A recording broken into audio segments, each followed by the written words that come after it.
nosso curso de especialização na carta aos Romanos, tá bem?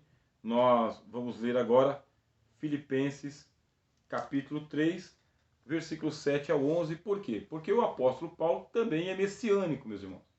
Ele é messiânico, ele é cristológico e ele é cristocêntrico. Por que razão que o apóstolo Paulo se torna cristocêntrico? Vamos ler aqui a palavra de Deus. Paulo diz: Mas o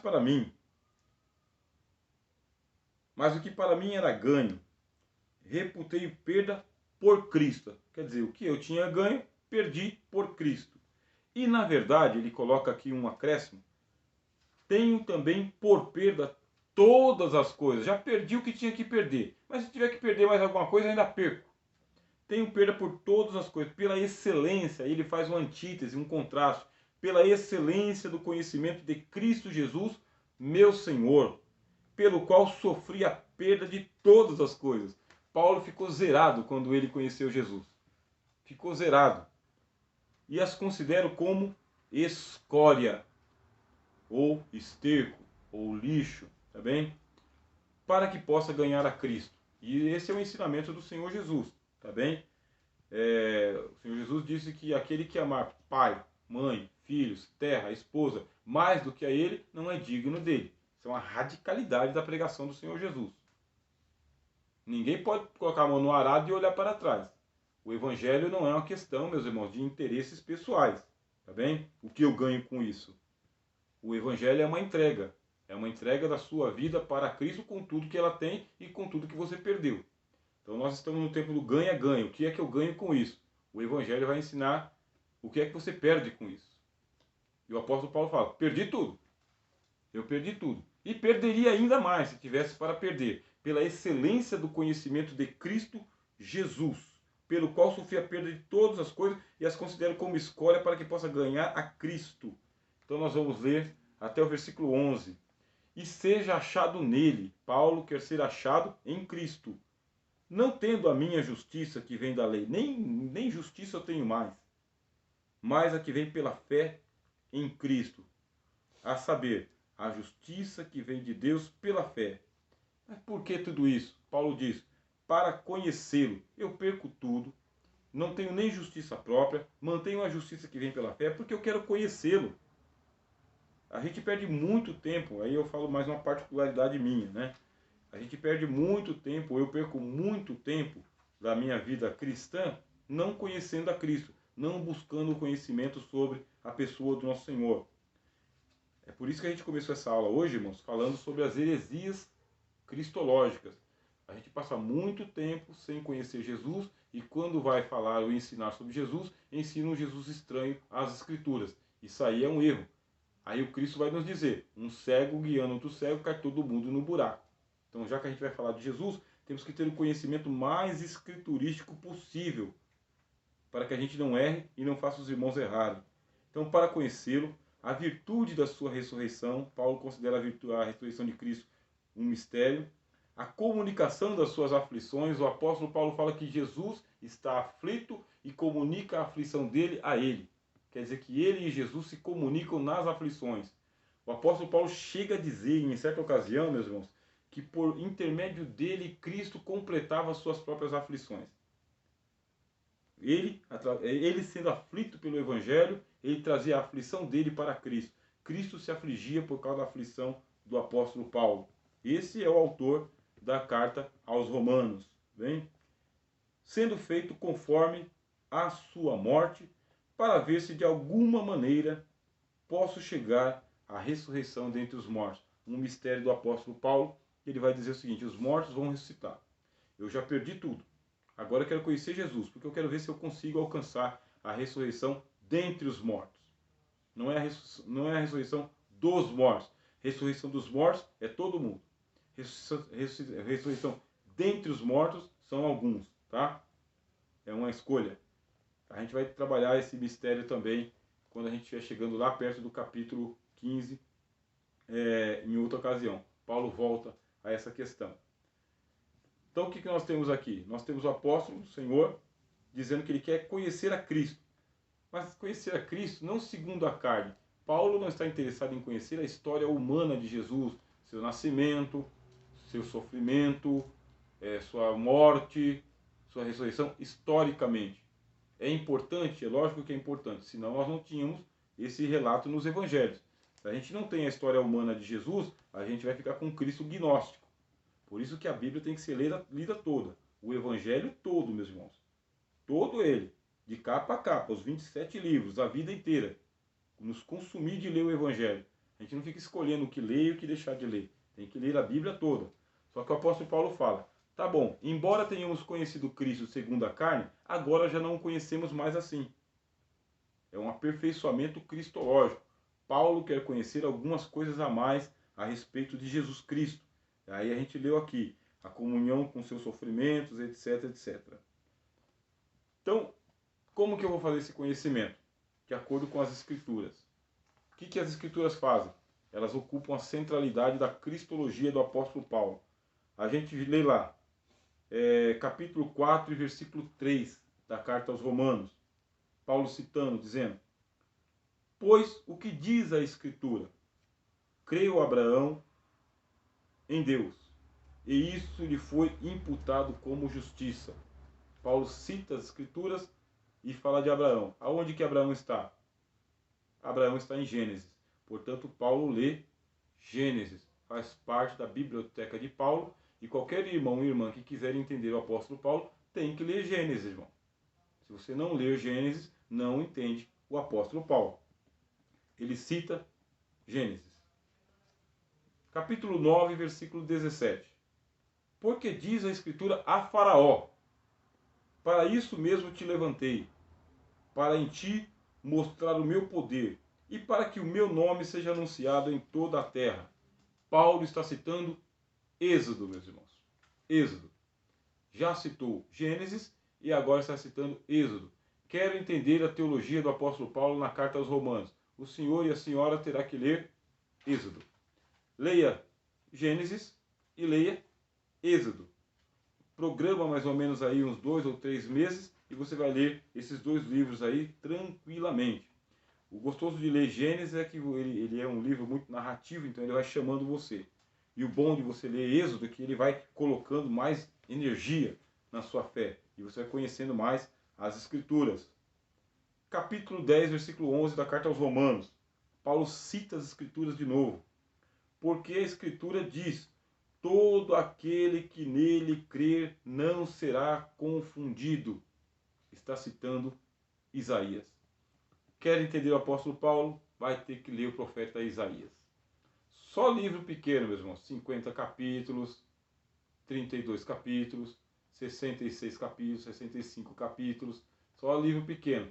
Mas você não vai gastar mais do que 2 meses para ler cada um desses livros aí. Precisa ler as Escrituras. Ela toma conta da cristologia do apóstolo Paulo.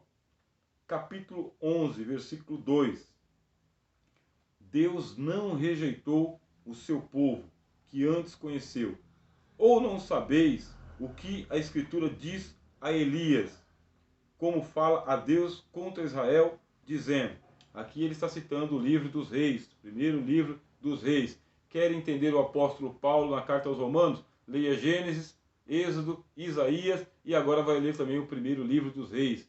Precisa ler o Antigo Testamento. Senão você não vai ficar versátil na compreensão do que o apóstolo Paulo está explicando. 15:4 de Romanos, Paulo nos diz, porque tudo o que dantes foi escrito, tudo, meus irmãos, tudo, inclui os 39 livros do Velho Testamento. Então, os 39 livros do Velho Testamento devem ser lidos pelo bom cristão, pelo bom estudante da palavra de Deus. E aí Paulo explica por quê. Tudo o que dantes foi escrito, para o nosso ensino foi escrito. A Bíblia é um livro que nos ensina. Então a Bíblia inteira é o livro do Senhor. Não somente alguns livros que a gente seleciona como, gosto tanto do Salmo 23. Eu também gosto, estou lendo inclusive o livro dos Salmos mais uma vez. Agora, nós temos que ler a Bíblia inteira. A Bíblia toda. E por quê? O apóstolo Paulo vai falar, paz, irmão Adelso, seja bem-vindo. com a graça de Deus. Tá bom? A aula está gravada, depois vai ser colocada no canal do YouTube, aí o irmão vai poder recuperar aquilo que a gente já passou por aqui. Então a gente está nos instantes finais falando que o apóstolo Paulo é o homem Bíblia. E com a diferença de que ele é o homem Bíblia porque ele decora tudo, está tudo no coração dele. Aí ele diz em 15:4, tudo que dantes foi escrito para o nosso ensino foi escrito. Aí ele diz, para que pela paciência, porque a Bíblia é um livro que ela vai te ensinar a ter paciência, meu irmão. Paciência. Ah, eu estou impaciente, então você vai ler a Bíblia. Para que pela paciência e consolação das Escrituras, é um livro que te conforta, te encoraja, te consola. Tenhamos esperança. A Bíblia vai alimentar as esperanças que você tem em Deus para a sua vida. A Bíblia inteira. 15:4 de Romanos. E depois, capítulo 16, versículo 26. Paulo diz, mas que se manifestou agora e se notificou pelas escrituras dos profetas, segundo o mandamento do Deus eterno, a todas as nações para a obediência da fé. Está falando do Evangelho. Então ele está dizendo aqui que a escritura ela é uma notificação. Isso aqui é uma linguagem jurídica, vocês sabem, né? Se houver algum irmão ou irmã aí que tem algum conhecimento bom na área do direito, já vai entender que Paulo está utilizando aqui uma linguagem jurídica. O que a Bíblia está fazendo? Está notificando. É uma notificação do tipo mandato ou citação. Uma vez que você é citado pelo juiz, não tem mais jeito, meu irmão. Você é citado, ou você é intimado, intimação no caso da polícia, citação no caso do juiz. Se você é citado, você tem que comparecer lá para poder dar suas explicações na questão, na causa, na querela, diante do juiz. O que faz Deus? Ele pega a Bíblia dele e transforma a Bíblia dele numa notificação. Está aqui. Pela palavra de Deus, não tem como se esconder da verdade. A Bíblia está espalhada no mundo todo e Deus pacientemente levantou os profetas, pacientemente inspirou os profetas, os apóstolos, suportou todo tipo de afronta que veio da parte dos inimigos da palavra de Deus. Inclusive, mais uma vez, eu vou apresentar para vocês aqui o livro que eu já recomendei da primeira vez, Como a Bíblia se tornou um livro. Vocês devem estudar bastante, quando for possível, a canonização do Antigo Testamento, canonização do Novo Testamento. Eu recomendo livros do pastor Abraão de Almeida, que ele fala sobre a Bíblia também. Então, Abraão de Almeida, ele vai falar como que a Bíblia foi canonizada, um livro misterioso, que é a palavra de Deus. Enfim, conforme você vai tratando com reverência a palavra de Deus, vai tocando nela com cuidado, você vai não manipulando, você vai manuseando a palavra da verdade com cuidado. O que faz Deus? Ele percebe que você está tendo cuidado com a palavra, com as escrituras, com o evangelho do Espírito Santo. O que fará Deus? Ele vai assistir você, ele vai liberar o poder dele para você e sobre você, porque o poder e a unção estão na palavra, meu irmão. Esse poder e essa unção que está na palavra passa pelo que anuncia, pelo pregador, pelo orador, pelo ensinador. Esse poder das escrituras passa por você e alcança as pessoas que são os ouvintes da palavra de Deus. Deus é zeloso sobre a sua palavra para a cumprir. E quando existe um testemunho de Deus e que você está ensinando a justiça, a virtude do Espírito Santo se manifesta. Quando essa virtude se manifesta, a gente sabe que a palavra está sendo pregada com originalidade e com autenticidade. Eu expliquei para os irmãos aqui no começo da nossa aula, nesse singelo esboço para a nossa aula, que Paulo, ele queria conhecer Cristo. E ele diz, como que eu vou conhecer Cristo? Eu vou conhecer Cristo através das Escrituras. Porque foi assim que ele conheceu Jesus no Antigo Testamento. Mesmo que Paulo recebeu revelações do Espírito Santo, mesmo que Paulo recebeu revelações diretamente do Senhor Jesus, ainda assim ele não colocou a Escritura em segundo plano. Ah, eu sou o grande apóstolo que vi Jesus. Mesmo passando por uma experiência extraordinária, ele era cativo das Escrituras. Ele foi examinar a palavra de Deus. Citava as Escrituras o tempo inteiro, que é o exemplo para nós. Nós vamos fazer da igual forma. Mesmo que algum irmão ou irmã que está nos assistindo aqui costume ter sonhos, visões, dom de profecia, discernimento, você veja o próprio Cristo na sua frente.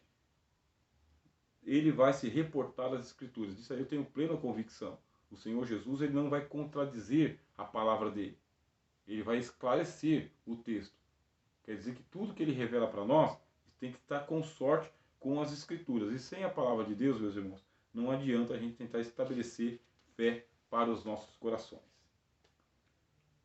Amém, meus queridos?